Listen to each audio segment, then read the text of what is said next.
See, they're shooting. They're shooting down there.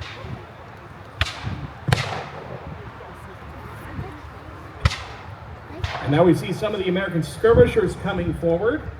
Much of the American skirmishers early in the conflicts here were made up of militia. Militia were citizen soldiers. It was a mandatory part of citizenship in the United States and Canada. In the United States, it's any man between 18 and 45. In Canada, it was 16 and 60. You're able-bodied, you're a man, you're in.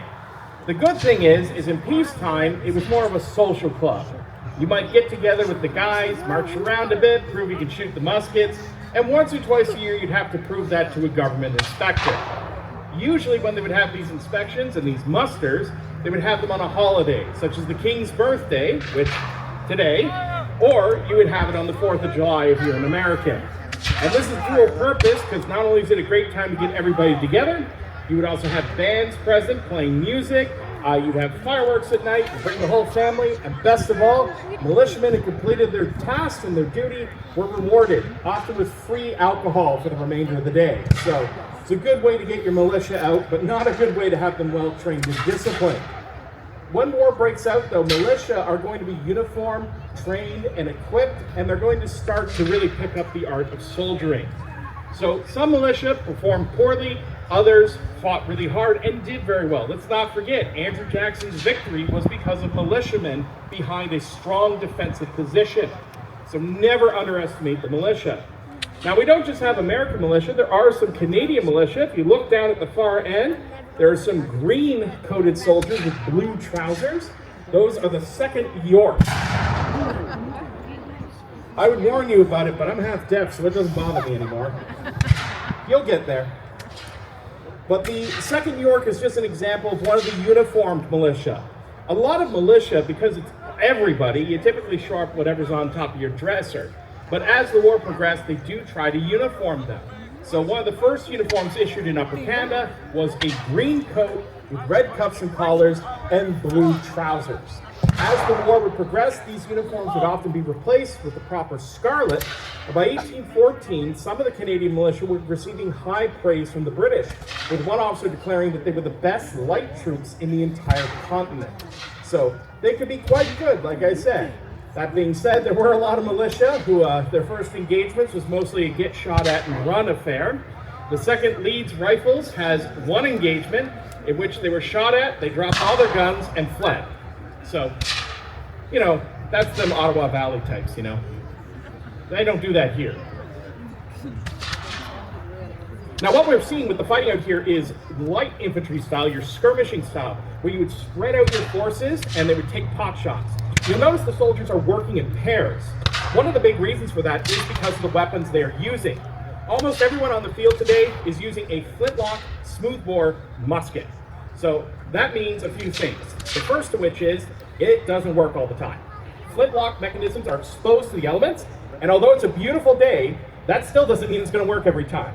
A slight gust of wind, maybe your frizzen isn't quite lined up, your flint isn't quite sharp enough, maybe it's a little dirty because you were being careless, it could go click instead of bang. You could also get something very dangerous called a hang fire, in which you try to fire and the powder being damp, burns slow, and then suddenly goes off. And that can lead to a lot of issues because your initial instinct when it goes click is to bring it down and look right in that pan, and well, you get a face of flame. Another issue is a flash in the pan, where the powder actually clogs up the touch hole where the pan is supposed to send flame through. And that's where we get that turn of phrase from, you know, you're a big flash of smoke and fire and not much substance. And those can be really dangerous because a soldier who's not paying attention might reload and then get another flash and then reload. Now you've got a bomb. And there are record of men having guns go off like that. Actually, there's one musket that was recovered from the River Shadow Gang that had 9 rounds down the barrel. The guy who dropped it, best decision in his life was to drop it in the river. So I mentioned about the reliability. The other issue is your accuracy. These are smooth bore, which means unlike a modern rifle, you know, it's got that rifling groove. So just like when you watch the CFL, the ball spins when you throw it. Helps keep it straight and go to the target. That's what rifling does with a musket ball or a bullet. But back then, if it's smooth bore, you know, it just bumbles out and good luck. If you're well trained and disciplined, you can aim and hit your opponent at One of these days I'll notice it, I'm sorry. But at about 50 to 80 yards, a well-trained, disciplined soldier, you could maybe hit a man-sized target, but past that, good luck.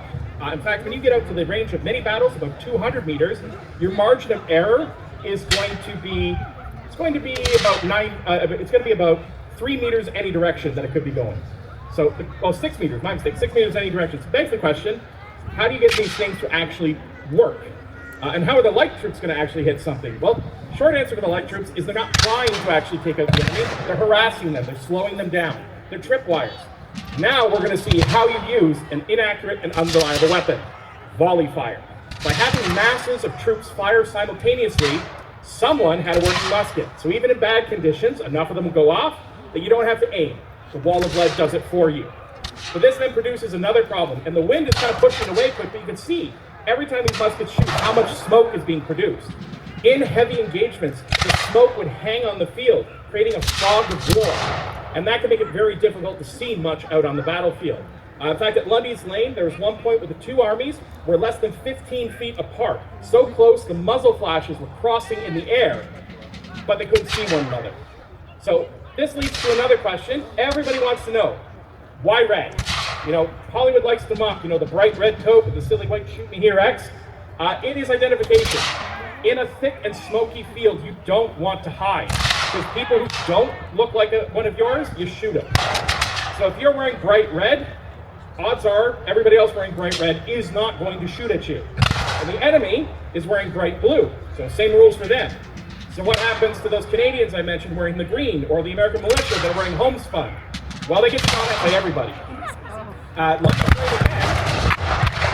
Friendly fire was a serious issue, with one Canadian regiment, the Glengarry Light Infantry, taking more losses from the British forces than from the Americans, simply because they could not be identified. And during the Battle of Stoney Creek, friendly fire was rife in the darkness, even with the bright red and bright blue. Again, shoot first, ask questions later. You're trying to survive.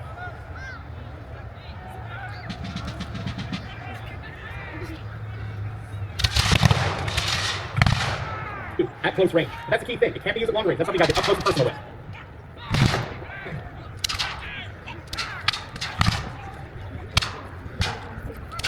Now, the Americans had their flags swirling in the battle. During this time period, flags were of importance out in the battlefield. They weren't just about showing off your unit or anything like that. They were a rallying point. Typically, wherever your flags were, that was close to where the command for that regiment was. So if you needed to get something out of a regiment, find the colors. The colors were usually defended by young officers. That was usually your first duty within the regiment, and it was very serious how much they took defending these colors. For the British in particular, it was a point of personal honor where you would die rather than give them up. And there are many accounts of young men going into horrific situations to protect the colors. For example, one in Spain during the time period, he was only 16 years old, young ensign. He got surrounded by French lancers who ran to the colors. He refused. They proceeded to stab, slash, and trample him. In the process, we ended up losing armor in their attack and had a pretty big gash across the top of his head from his saber. But he did not give up the colors, carrying the colors from the staff as he went down and holding them underneath his body until he could be saved. And he survived, living well into adulthood. Quite the heroism for a young man.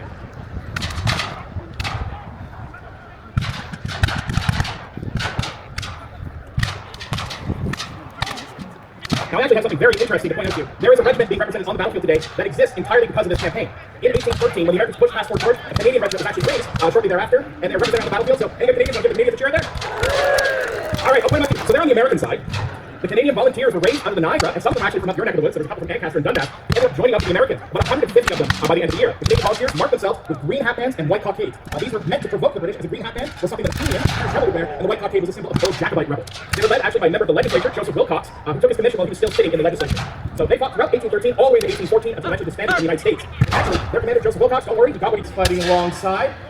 Many of the Indigenous were quite worried after the push back from Fort George back to the Burlington Heights, because they worried that the British might continue retreating, going all the way back up to Kingston. And if that happened, it would leave Six Nations at the mercy of the American forces. And there was a very serious discussion between them whether they should abandon the British cause, try to claim neutrality, with some voices, a minority, actually saying, throw in our lot with the Americans. We have to do what we can to survive in this situation. Luckily for us, they did not throw their lot in with the Americans, and after the Battle of Stoney Creek, and that was the engagement was winding down. We were seeing a parley between officers, though not happening in every engagement. Parleys were very common after engagements for officers to discuss the treatment of the field. What this meant is how they were going to deal with the dead and the dying out on the field, Oftentimes, they would send surgeons in to assist one another. There was still a bit of humanity left in war, an odd thing to say, but it was still there. And they would try to at least try to make sure the battlefield was properly taken care of.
Round of applause for all of the reenactors.